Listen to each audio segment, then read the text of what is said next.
Greetings, everybody, and welcome to the second of our virtual Titan San Diego Comic-Con panels. And this time around, it's my pleasure to be hosting the Blade Runner 2019 panel. And before we get going, I'd like to introduce our panel. We're very privileged to have with us genius writer Mike Johnson. Mike Johnson is it's true, man. Mike Johnson is a New York Times best-selling writer of comics, animation, and games. And Mike's credits include Star Trek, Transformers, Superman, Batman, Supergirl, Fringe, 8, and of course, Blade Runner 2019. We're also very lucky to have with us Jeff Connor, the director of Alcon Media Group. Now, previously, Jeff ran IDW's awesome original fiction program, producing a series of original short story collections for the V-Wars, for G.I. Joe, for the Zombies versus Robots franchises. And in a prior life, he actually received a World Fantasy Award for his small press activities. And last but not least, we have Britain's greatest living comic book editor, David Leach. David Leach is the creator of the legendary British comic, The Driver, of the legendary British comic, Psycho Gran, and is the creator of a fantastic small press comic called David Leach Conquers the Universe, which is available now, which I would thoroughly recommend to everybody. He is also, we're lucky to have him as the senior creative editor at Titan Comics, and he's currently overseeing projects including The Phantom of the Opera, Dander, The Prisoner. He produced that awesome Jack Kirby archive edition we did a while back, and of course, Blade Runner 2019. So gentlemen, welcome. Thank you very much for joining us here in virtual San Diego. Mike, of course, actually being in real San Diego right now. Welcome, gentlemen. Thank you. Thank you very much. Yes, thank you, Andrew. So guys, I'd like to kick off by asking you collectively, what do you guys think that makes the Blade Runner franchise so continuingly popular?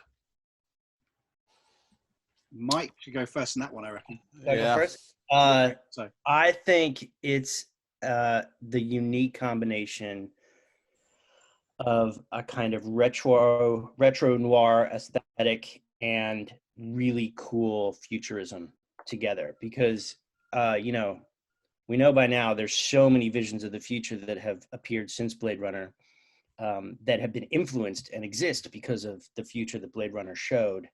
But none of them have quite that mix of design and cool tech and, kind of smoky room, noir, gray areas that make Blade Runner unique. And then I think lastly, just a timeless story that essentially is asking the question, what does it mean to be human?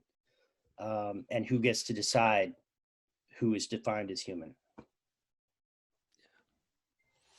Yeah, I agree. The visuals I think kind of get you in the tent, but then there's a lot there to invest in with the themes and the characters. It's very compelling stuff. It's still relevant today as when Philip K. Dick first wrote them. So I think a lot of similar product is more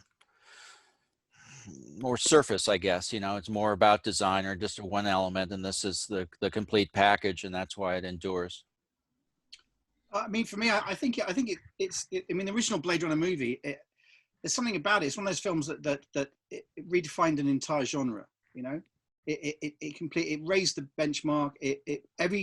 As Mike points out, every film that came after it mimicked it. It spawns so many imitators. It's incredible. It redefined the entire genre. I think that's what makes it so exciting. But the other thing was that we had one film and then that was it for 30 odd years before we got Blade Runner 2049. And in that time, it became something that people would talk about. It became something that everybody would love, or not would love, but they loved, and it was something that was theirs. And there wasn't so much of it that it became another Blade Runner film. So when we came to do a new Blade Runner comic, I think it was something that people wanted, because there had been no other Blade Runner stuff. It was something it was returning to something that people loved, and it was carrying on that incredible world. I think it's and it's such an exciting world. You know, it's a believable future. It's a future that feels just out of arm's reach. You know, you can almost reach out your finger and touch it. It feels that close. That's what I think makes it so, it resonates so. Well, you know, the conversation with that film endured after the film, having half a dozen different versions come out over nearly a 20-year period. That's unique. Yeah. You know, not too many films, you know, get that. And I think that's, you know, kept it on the boil, as it were. Yeah, true. Very true. I think that's very well said, gents. I think there's a fascinating element about Blade Runner fandom, particularly, which is it's kind of a journey of discovery, because you know the film wasn't a big box office hit when it first came out, and it was very much. I recall being a fan of the film in its original incarnation and seeing it, something that was discovered on VHS and then discovered on cable, and people would talk about it at college. And like a handful of films from back then, it was very much a word of mouth deal, I think, originally, and there's a potency to that. And I think if you look at franchises that have been built in that way, Star Trek is a good example, I guess. You know, that they just they embed themselves in people's subconscious and have this power. And I think that's what you guys have harnessed so well with Blade Runner 2019.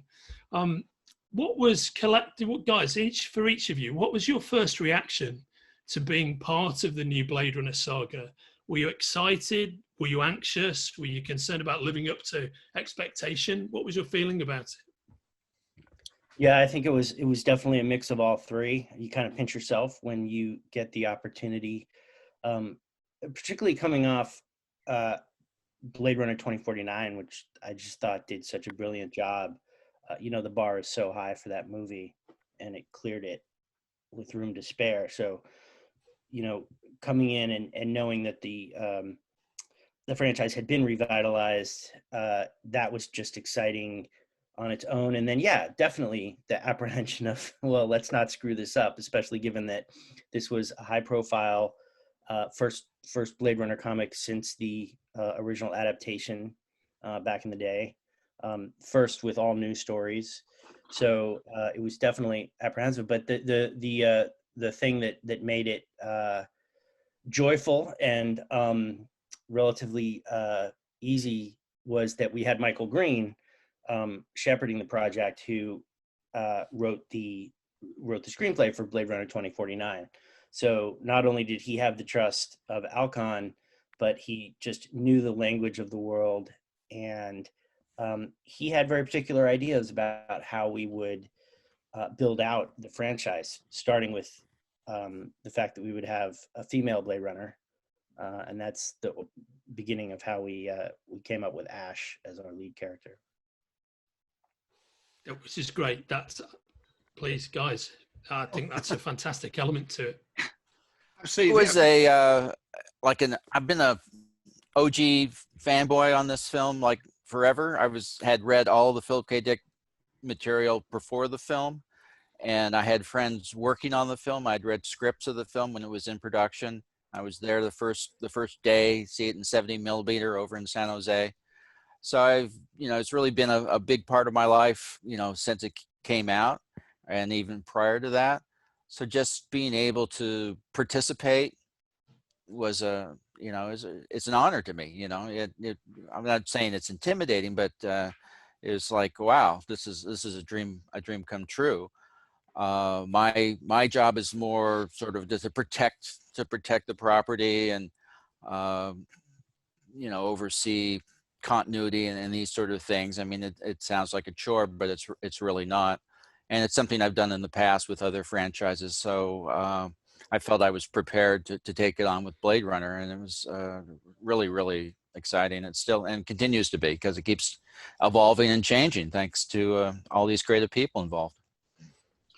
For me, I first saw Blade Runner in '82 at a sneak preview in London at the Shaftesbury Avenue Odeon. I can still remember going there, and it was a Sunday morning. I went with my friend Ryan Hughes, and we went and watched it. And I was in my first year of art school, And back then, before the internet, you know, I'd read about it. I knew about it through things like Starburst and the other film mags that were out at the time, Starlog and the rest. So we knew about it, but we had no idea what it was about. So I can remember going along, having to apply for the tickets, getting the tickets, and we went and queued. And the things I remember is, the queue for the cinema stretched all the way round the cinema. It was incredible. It went round a block. There were so many people that they're only supposed to show it in the main screen, but the Odeon in Shaftesbury Avenue had 3 screens. Because they couldn't get everybody in, there was almost a riot. So they had to take the first reel of the film as it ended and show it in the second cinema, and then take it to the third cinema to satisfy all the people that turned up, because it was so oversubscribed. I can remember watching it. I can remember the hair. The hairs are standing up now in my arms because I love that. I love this film so much. I can remember that when the Alan Ladd logo came up, the hairs stood up on my arm. I'd never seen a logo like it. I'd never seen silly, but it just was such a perfect logo for Blade Runner. I couldn't think of a better logo you could have for a company than the Alan Ladd logo. And then the film starts with that fireball exploding, reflected in Holden's eye. And I was instantly in love with that film, instantly. I had a grin on my face for the whole thing. I can even remember where I was sat in the cinema, and it was phenomenal. I can remember leaving the cinema, me and Ryan, we left the cinema. We were in a state of shock. We'd seen the future, you know, and it was there. And I can vividly remember us leaving the cinema, and in front of us, there was a couple of blokes walking, and one went to the other, well, that was crap, wasn't it? I wanted to punch him in the back of the head as hard as I could.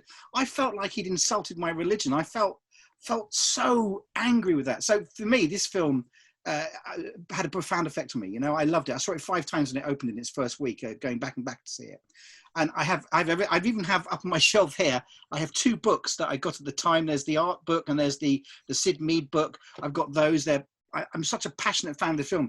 So when we heard about we were going to do the comic at Titan, I knew I had to be the editor of this, you know, and I was prepared to actually kill the other editors. I had no qualms about it. I would take them out if I had to, because I was going to edit this book, and I just wanted to be involved, because the opportunity for me to be involved in a project that's important to me, it was paramount. So I had to do it. So for me, was I anxious? No, I was exhilarated. I was excited. I couldn't wait to work on this because it was such an important part of me. So yeah. Fantastic. I mean, I did strongly suggest somebody else for the job, but I was just overruled by David. What can I tell you? Yeah, we were overruled as well, but Thank you. Cheers. So I think they know the answer to this based on what you've just been talking about. But for you guys, what was ground zero in terms of your Blade Runner fandom? What came first? Was it Philip K. Dick? Was it the short story? Was it the movie? What was your entree into it? Movie. For me, go ahead. Sorry. No, I'm just going to say just one word, movie. I didn't know about the book until afterwards. You know, I read about it. So when I saw the film, I knew that there was a book. So they brought out a book tie into the movie. So when that came out, I bought it and I read it. But for me, it was, you know, movie all the way. Yeah, it was movie for me, but it was on, I want to say it was on cable or VHS, because I was 9 when the movie came out, and my folks wouldn't let me go, even though I was saying that I'd already seen Harrison Ford in a movie with Nazis' faces being melted off. So how bad? Very ingenious, very good. Yeah, how bad could that be? How bad could Blade Runner be? So I didn't see it in the theater, and then I saw it. So I would watch it on cable and VHS, and then I was in Chicago, growing up in Chicago, and they played a 70mm print of it downtown, and that was Nice. Which was a great way to see it. Yeah, for sure. So that was my entree, and then I started reading Philip K. Dick after I had seen. So Blade Runner was really my entree into Philip K. Dick. Yeah, me too. Yeah, I came through Philip K. Dick, you know, through his literature, and also there was a lot of press about it. I mean, you're right. Starlog, Cinefantastique, it got covered in the genre press quite a bit. There was a lot of preview articles, and so the pictures of the sets and how the actors were in costume, you know, you could see that this was going to be something special. Yeah. I felt, and you know, after Alien, you know, Ridley Scott, you know, was walking on water as far as I was concerned. So I was well positioned to enjoy it, and it exceeded all my expectations.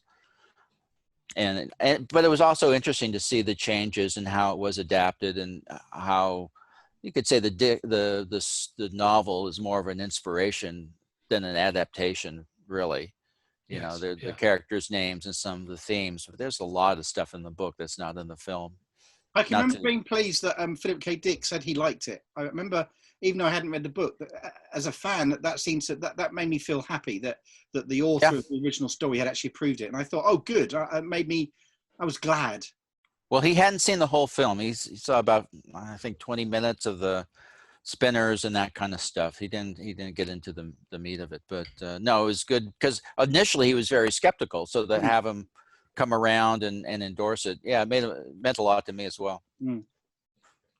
So one of the famous tie-ins with the movie, of course, was the Marvel Comics super special adaptation, the comic book adaptations. It was scripted by Archie Goodwin and had some art by the great Al Williamson.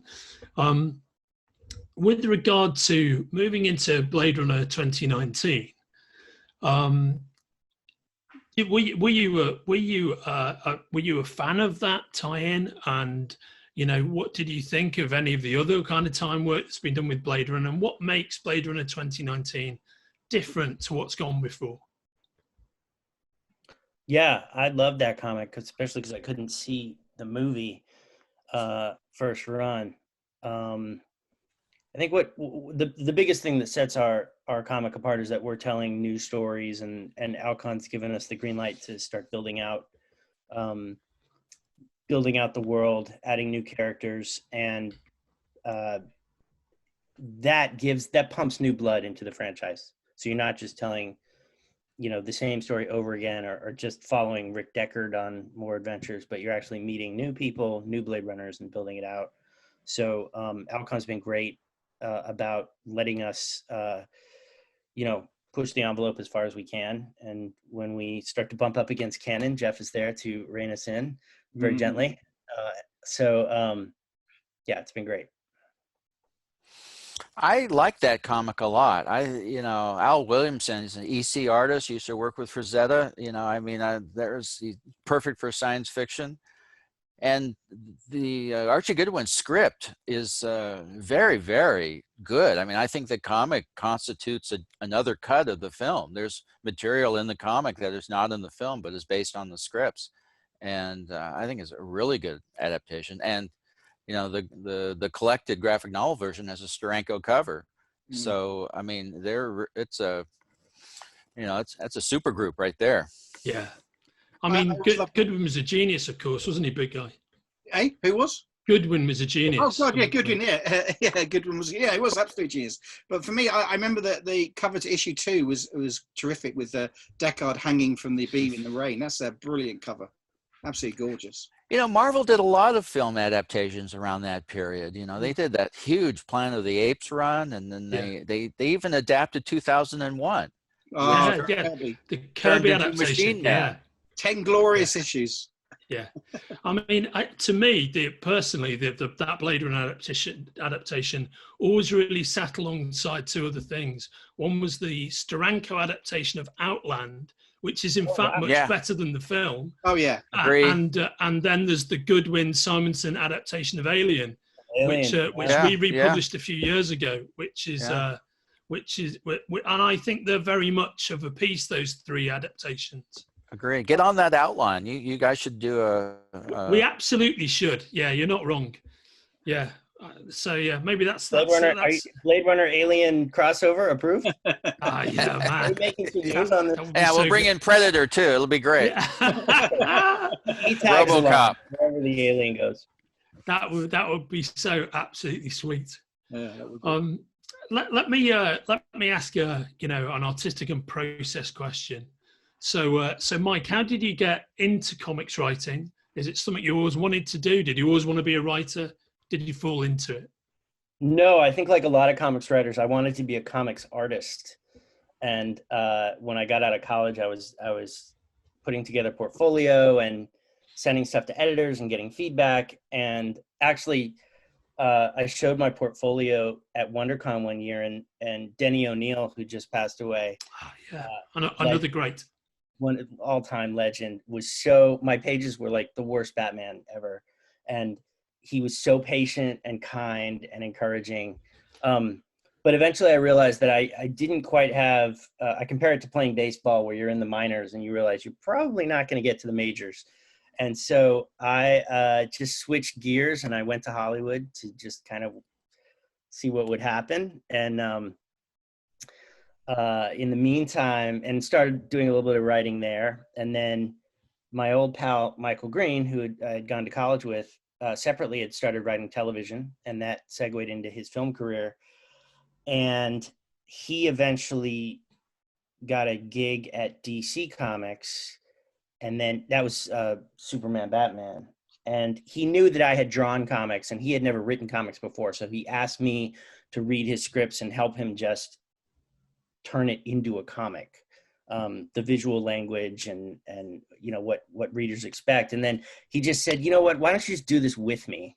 So it was pure nepotism. I always feel guilty when people ask me how to break into comics, and I say, be friends with Michael Green. And well, funny enough, your answer there, Mike, is one of the answers I always give to anybody who says to me, "How do you break into comics?" I always say, "Well, it's very easy. You just need to be in the right place at the right time, or know the right person." So you've clearly proved my point. Yeah, and actually, the same thing happened with Blade Runner, where Alcon had talked to Michael about potentially doing the comic, and Michael called me and said, "Do you want to work on Blade Runner comics?" And I said, "Let me think about it." No, I didn't. Fantastic. So, yeah. Thanks, mate. That's much appreciated. How about yourself, Jeff? What's the long, strange trip you're taking to get here? Oh, wow. You know, I have I actually opened a comic book shop before I graduated college. So I was sort of always been, not that I dropped out of college to do it. I had partners. So I've always sort of been in this world like forever.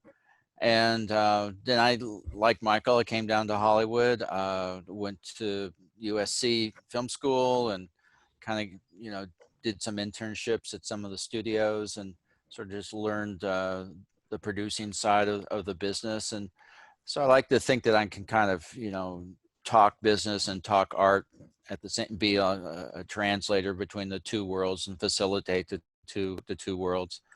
And I was, I'd worked with a producer out of Tokyo on an anime, and he recommended me to Alcon because he was working on the Blackout anime for Alcon. And so that's how I got into the Alcon sphere. And I had set up publishing programs, you know, at IDW and for Conan Properties, and said, "Hey, I can do this thing for you, and you know, there's lots of opportunities here." And they go, "Yeah, it sounds good." So that's how we did it. And the rest is history. Yeah. How about you, big guy? What was your once you finished with that Black Ops gig for the CIA, how did you get into being a comic book editor? It's just something that there's never been a point in my life when I didn't want to draw comics. That's the only thing I've ever done ever since I was a kid. I've only ever done it. It's the only thing I ever wanted to do. So I was just very laser focused in my determination. When I always wanted to draw humor comics. I didn't realize that you could get paid to write. So I assumed that when you read a comic strip, because British comics wouldn't credit writers and artists. So I assumed that when you read a comic, it was written and drawn by the same person. So I would just write and draw my own stuff. It's just, you know, it's the usual story. I always drew comics. I went to college. I drew comics. I left college. I got a job working for an animator called Bob Godfrey. He needed a ghost artist, and he gave me my first job. I spent a year ghosting him. So I had cartoons appear in national newspapers, you know, drawing in his style. I learned more in 1 year of working as his ghost artist than 4 years of art college. Then I left. I went off to become a freelance cartoonist. I did that for 8 years, and then unfortunately, I almost got, you know, almost cracked the big time. Ended up doing a Marvel comic. I did issue 8 of Toxic Crusaders, which I wrote and drew. Very proud of that. It's the only comic-coded comic to feature a man on the toilet having a poo. I'm very proud of that. And then after that, I became an editor. Worked for Marvel UK. Stayed in editing. Stopped drawing comics then for about 12 years. Did a load of things. Spent 4 years in the animation industry as an animator, working for Codemasters on various different games, and then ended up at did a year in an animation company, writing and drawing stuff, and then I ended up at Titan as a book editor, and then became a comic editor at Titan, and now I'm their senior editor. And then I've gone back to drawing comics as well. So it's just me. I mean, I love comics. I mean, I'm sitting in a room surrounded by comics. I mean, it was either this or being a serial killer, you know. That's it. I mean, I guess our gain is the serial killing world's loss. I know, but you know, there's still time. I'm not out just yet. Yeah, don't give up on that dream. No, I did my first 3 victims, actually. It's quite weird. So, Mike, what I'm quite interested in is hearing what your process is for writing. I'm sure there's a bunch of comics fans out there who'd just be interested to see what your particular approach into this world actually is, and how you attack that. Yeah, so pretty much it just starts in conversation. Michael and I will say what would be cool and interesting to happen next, and I call it story tennis, where you just hit the story ball back and forth, and eventually come up with something you like. And I usually write the first draft, and then I send it to Michael, and he fixes it, and then sends it back to me, and I complain about his fixes and put it back the way I wanted it. And then I send it to David and Jeff to read. So, yeah, Michael's actually given me a lot of leeway, but it's a very enjoyable process. I mean, it's tricky. Making things up is hard, but given that we both love this world so much, and we both love our lead character, and what she's going through, and we're almost protective of her, and making sure that the story is being told from her perspective, that she's really driving the action rather than letting the action drive the story. Yeah, I'm glad you've mentioned that, actually, because that picks up on another thing I wanted to ask you, which Los Angeles, of course, in 2019, as we know, it's a very diverse, multicultural place. And I was interested in how much you felt that sense of responsibility in representing that diversity in the comic series, especially with the character of Ash. Yeah, very much so. I mean, we were very aware that we had 2 white male Blade Runners at this point. So we immediately knew we wanted to write a female Blade Runner, and also embrace the diversity of the world, and also the world that we live in now. So Ash is half Japanese, half Indian, and very much of Los Angeles. She grew up street level, knowing that world, knowing how to survive in that world. I think Michael and I, both having lived in Los Angeles for a long time, helped as well. So yeah, we definitely wanted Ash to feel like she was born of that world and knew it, and that actually fed into how she negotiates the story itself and how she survives. And yeah. Fantastic. When you look back, and I'd like to ask this first for you, Mike, but I'd be interested in the other guys' view on it as well. So when you look back on what you've completed so far, what do you think has been to date your favorite part to write? Like favorite part of the story? Of the narrative, yeah. Well, it was really intimidating, but getting to write part of the story set off world in our second arc was really fun and a challenge, but I think one that we did our best to solve by not trying to show everything and not trying to say, hey, here's all the off-world colonies that you'd heard about for decades, but rather to be very specific and introduce Ash and Cleo at a very particular time and place, and then hint at the larger world out there, rather than, if I can use a comic book analogy, since we're at Comic-Con right now. I always hated that they gave Wolverine an origin, because part of Wolverine's essential nature is that you don't know who he doesn't even know exactly where he came from. And I think in Blade Runner, we wanted to preserve that. And that is why we created this colony called Arcadia, which was preserving that idea of this amazing off-world colony and the perfect life, but you wouldn't actually get to see it. That the parts of Offworld we showed were something much rougher and felt true, hopefully, to the franchise. So, yeah, that's very interesting. And Jeff and David, what about yourselves? You know, my most favorite part is the most recent part. I love getting each new script, and I'm always excited to read it. So, you know, I'm always looking for the next one, and that's how I gauge my interest. I think it's just getting better and better. I'm always so pleased.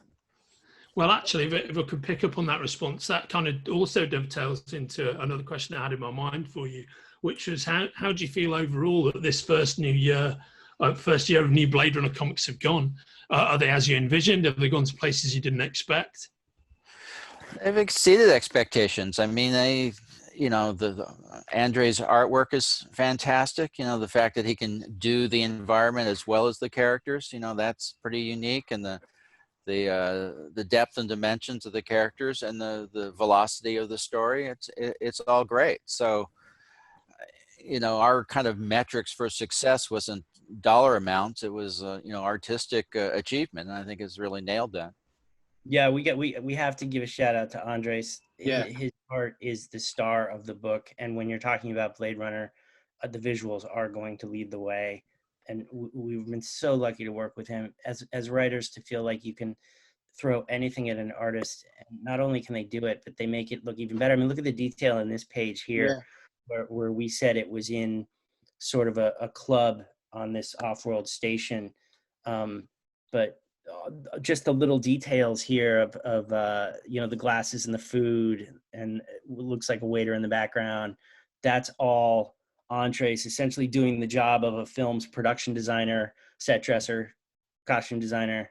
Marco Lesko on the colors has done an amazing job of making every location feel unique. And then Jim Campbell on the letters. The letters are a hugely important part of the storytelling. And Jim's just done an amazing job and put up with all of our last minute tweaks. So we're very lucky writers. Absolutely. I mean, I think you've picked up on something very important. You know, the lettering style on any book can have such a huge impact into selling that great artwork that you've been very fortunate to match up with your story. I know that we at Titan are really, really proud of this book and everything that all you guys are doing. And it's just such a great kick, such a great charge as a big fan to be able, I very deliberately don't look at the book during the production process. I wait till I get the copies on my desk, because that's how I like to read them, as I used to pick them up from the store. And, you know, I really do truly enjoy the work you're doing. So, you know, on behalf of everybody who's looking at this panel, thank you very much, guys, all of you. You're doing a fantastic job. Just wonderful work. Thank you. Thank you. I was going to say that for me, the one thing I've enjoyed, it's not one thing that I've enjoyed, because for me, I get the great privilege of reading the script for anybody else does once it's been finished. So I always love reading that for the first time, because I always know I'm in for a treat. I always know, and what I look forward to is I always look forward to what the cliffhanger is going to be. And certainly for these last few issues, I have squeaked with delight. I've actually gone, wow, and I've been so excited, and I instantly get on there and I send an email to Mike, and I go, oh my God, and I sound like a terrible fanboy. So I get a kick out of it every time I get to read them, because I just know it's going to be a terrific ride. I love it, you know. So our goal is to my favorite bit. Eh? Every writer's goal is to make their editor squeak. Well, congratulations, because I squeak like a mouse, so I'm very pleased. It's you know, I think yeah, I mean, everything you pointed out, I think the artwork is extraordinary. I think Andres is a terrific artist, and I don't think he's put a foot wrong yet, you know, and he's been getting stronger and better with each issue. It's remarkable. Look at this page here with the detail in this shop that we said looks like a cross between a mechanic's garage and a dentist's office, and just the detail on the tools in the background and all this stuff on the shelves. And he's just amazing. Yeah, he is. No, he is absolutely amazing. The other amazing thing is that the artwork, when you see it in real life, is only A4 in size, which is amazing. Wow. That's amazing. amazing. I know. Wow. Yeah, I love it. I think it's amazing. It's like I say, I get a kick out of it every time it comes in. It's a kick. I actually love his layouts. I think his layouts are gorgeous. I really do. No, it works fantastic. In the original in the original movies, there's a strong sense and theme surrounding the franchise with regard to the ethics of replicant technology, the morality of it all. How much is that something that interests you guys? And do you think the new comics continue to explore those themes? Do you think maybe you're even helping long-term fans gain some form of conclusion on that question? How do you feel about that?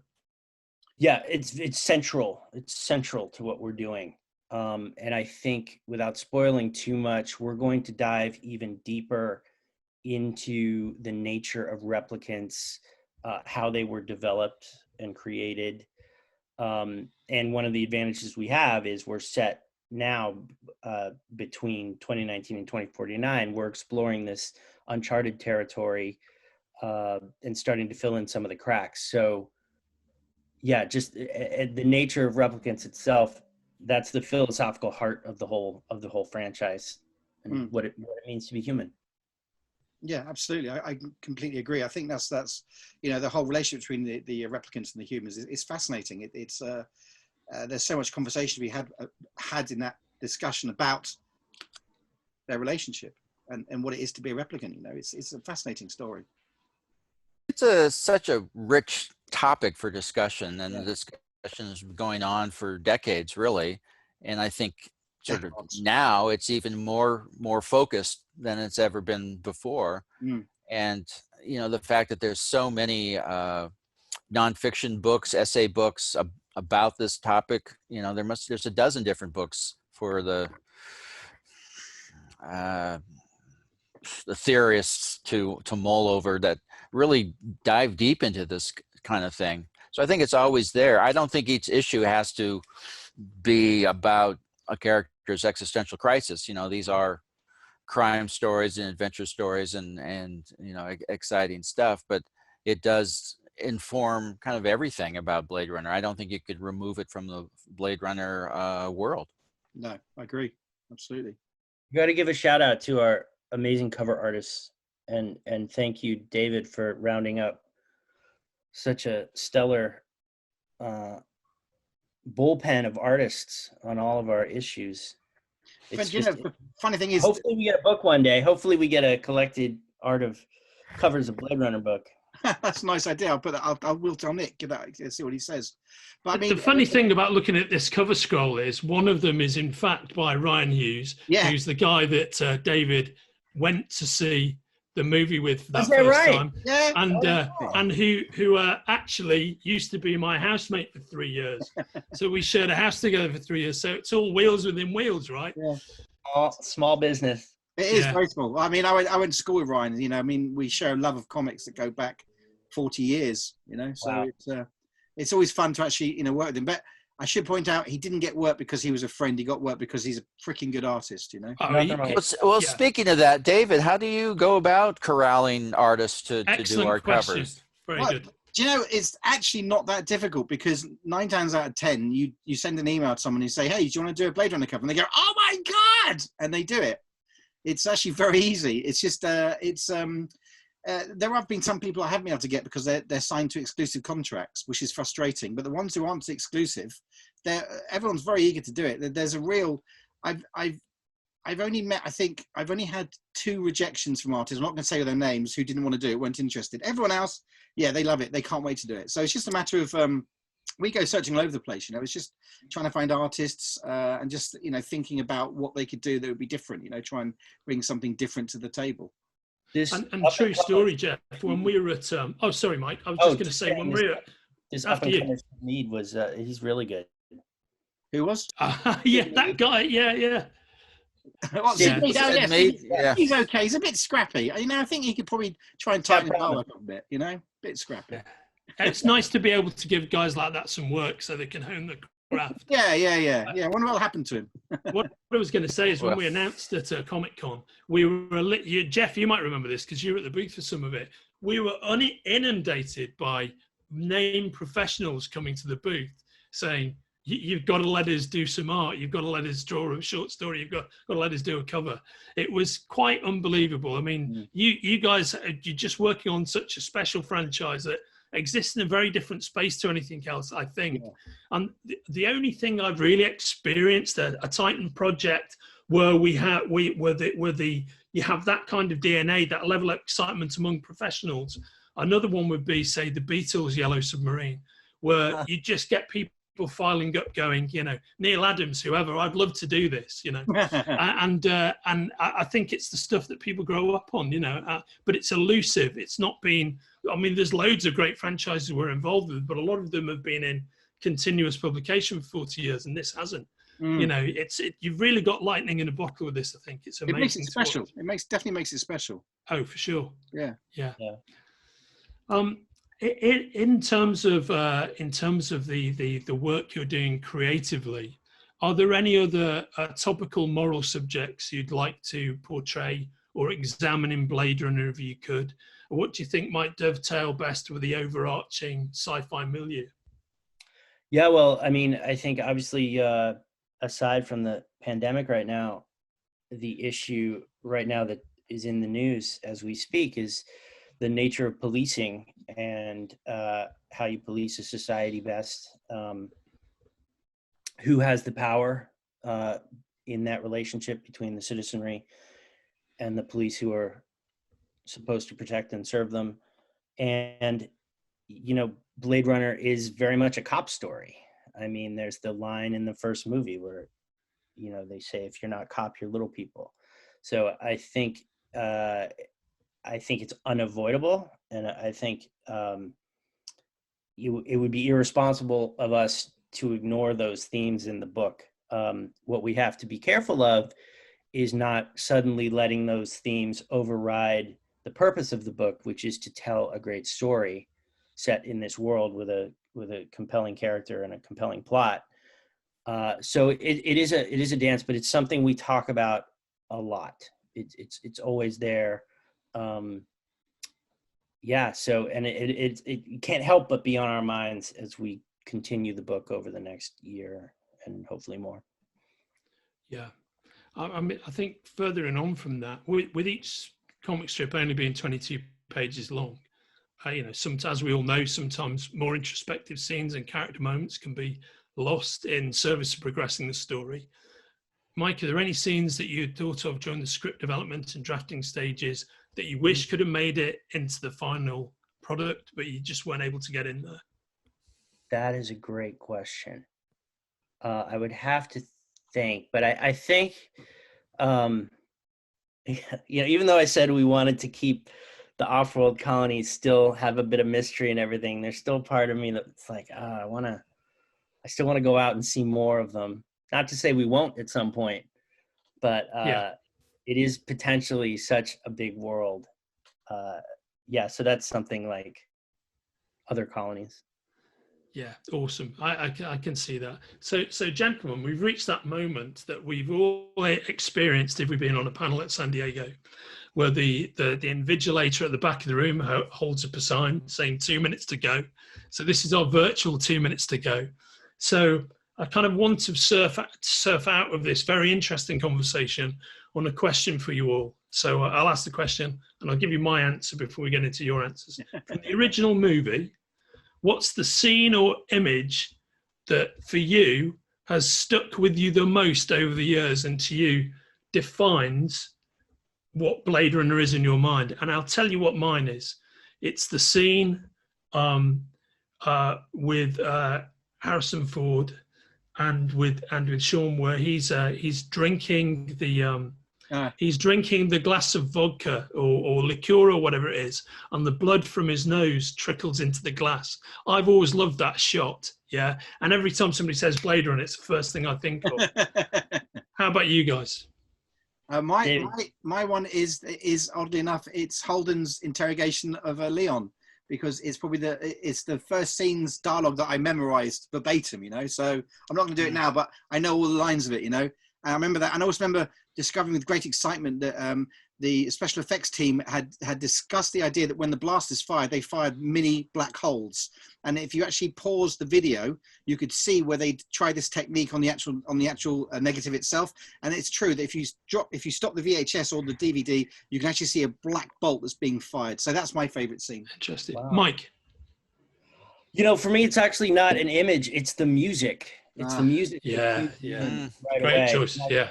Every time I start a script, I'll put on, you know, the soundtrack just to get in the mood. And it's like, okay, we're going to the other Los Angeles now. We're going to 2019.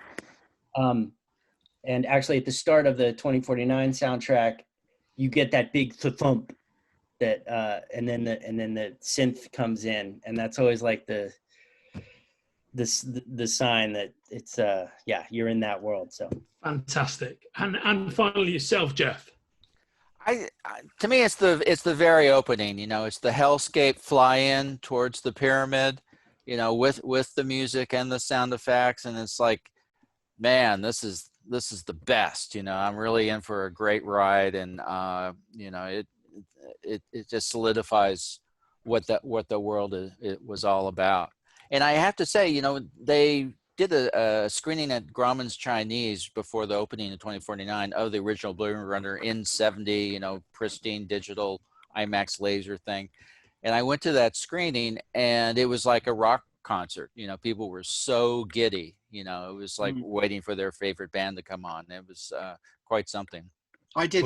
They had over in this country. They had a live version. So you turned up at this warehouse, and the whole thing was dressed out like Blade Runner, and there were people walking around being replicants and all the rest. And there were Blade Runners running around. It was incredible. And then they showed the film, and that was glorious. I got to eat noodles at the noodle bar. That was amazing. In the rain, they had indoors rain, so it was actually. And I had my Blade Runner gear on, you know, the nearest I could get, and it was just amazing. Wow.